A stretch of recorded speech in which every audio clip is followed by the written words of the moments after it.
I have the house to myself, so I'm going to make a quick video and show you guys around my ancestor altar.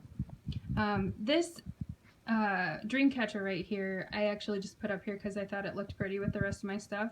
My little brother actually made that for me. It's handmade. There's little fluorite beads in there, feathers. I think these might be hematite. I'm not really sure. These might just be like plastic or metal or something, but yeah, he did a great job. I think it's really pretty. This picture here was taken in, it says 1992, June of 1992, at the lake that my grandma and grandpa used to live on. My grandpa passed away, I believe, 6 years ago, so they no longer go up there for the summers. My grandma is living now in Texas. This was actually taken in Cass Lake, Minnesota. Lots of fond memories there with them. So, and my grandma sent this home with my mom to give to me. She thought I might like to have it, so I hung it above my ancestor altar just because I thought it was very fitting, and it brings back such good memories. Over here I have this is a handmade Native American burden basket that my mom gave me. She actually knows the lady that made this. I don't know her name, but it's exquisite. I love it. And it was used by the Native Americans. Obviously this is a miniature version, but they would use it to carry things in. They would actually put the strap over their head, like across their foreheads or across their shoulders, and use it to carry things in that were too heavy for them to carry. So I guess I put that there just in hopes that any burdens that my ancestors may still be carrying with them, they can leave them in there, and then you know, then they don't have to carry that with them anymore. I figured that that was a kind of a nice little touch, and my mom gave this to me not too long ago, so I thought it just looked really nice right there, and I liked the idea of having some place for my ancestors to lay their burdens down. Okay, I'm going to start over here. This is a picture of my grandfather. This is actually taken at our last family reunion, and it was the very last time that he ever wore his hat. He was a lieutenant colonel in the Army, and yeah, he was very proud of that. So yeah, I miss my grandpa very much. So that is that, and then I have this little picture of him as well, just because I found it, and that's the last time I saw my grandpa, other than at his funeral. So that's my arm right there. I cut myself out of the picture, but yeah, that's my grandpa. So, and then this here, he brought this back from Japan when he was there with the service. He brought this back, and my mom gave this to me. It's actually a sake set, and there's little sake cups that go with it too. I don't have them on here, but I have those as well.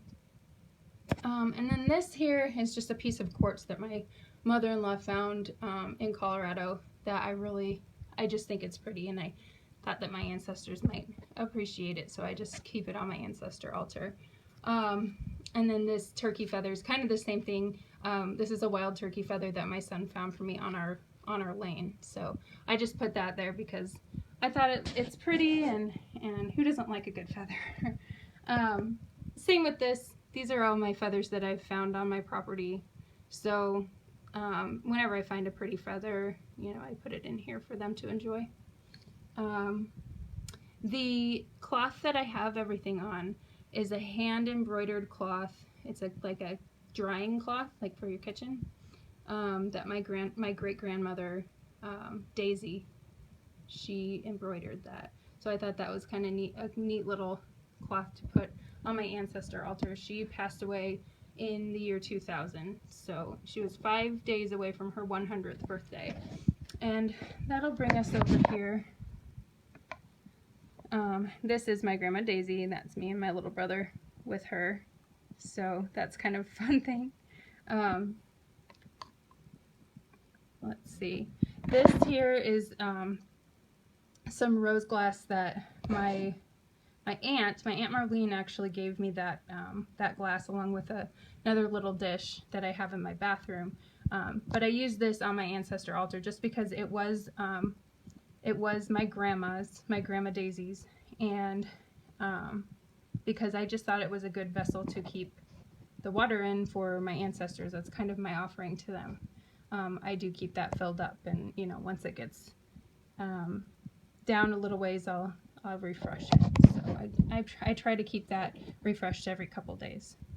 White candle, of course, and then this is just a little like a ring tray, and I have a bunch of little offerings and things, some star anise, a little yellow rose, just some little things, some stones, a ring that my grandmother that's still living, her name is Jeanette, she gave me this ring, and it's way too small for me, and I actually tried to get it sized, and the jewelers told me that I can't because it's not real and they're afraid that it will break.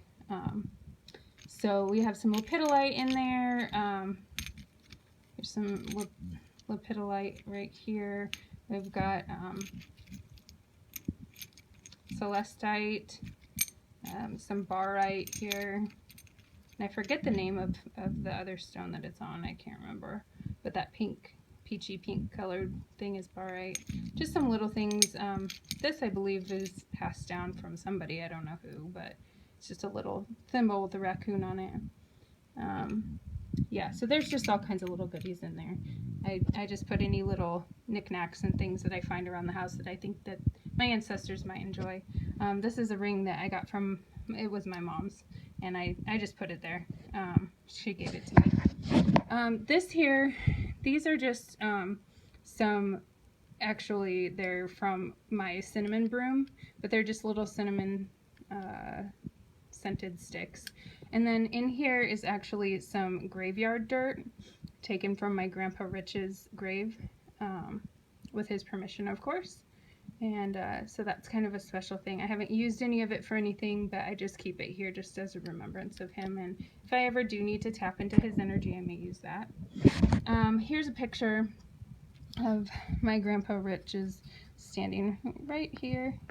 That's actually my parents' wedding day. And my Grandma Daisy's over there as well, but this is my Grandpa Rich. It's the only picture that I have of him, I think. So that's very special to me, and I keep that right here at the base of my water glass there. And then this rock right here, when I first started getting into collecting crystals and things, my son, he wanted to give me a rock, and so he made this rock for me, and I believe it says happy is what it says on it. So I put that on here just because I know that that would make my ancestors smile. I have a big sage bundle just because if I ever need to use that bad boy, I just keep it there. That's just where I have it. And then this here is a necklace that I just had made not too long, about a year ago maybe. The top stone here is a topaz. That's my birthstone, and that's actually the stone out of the necklace that my father gave to my mom when I was born, because it is my birthstone. It was set in a gold setting, and it was just that stone. So I wanted to kind of do something else with it, so I took it out of that setting and had it put in here. And then the other stone on the bottom there, that's a garnet. So I had them set that with it, and that one came from my mom. It was a ring that was way too small for me, so I just figured I would put it together with this one and make this necklace. I don't wear it very often except for special occasions, so I just hang it there just so that I know where it's at, and it looks very pretty there. In here, this canister really doesn't have any kind of special meaning to me. I found it, I think, just at a thrift store, but I do use it to, I put offerings and things in here for my ancestors. Right now there's rose petals that I acquired, so I put some in there. But yeah, so this is my ancestor altar. I hope you've enjoyed this video. If you have any questions, or I'd love to see your ancestor altar if you have one as well. But yeah, I will talk at you guys later. Thanks. Bye.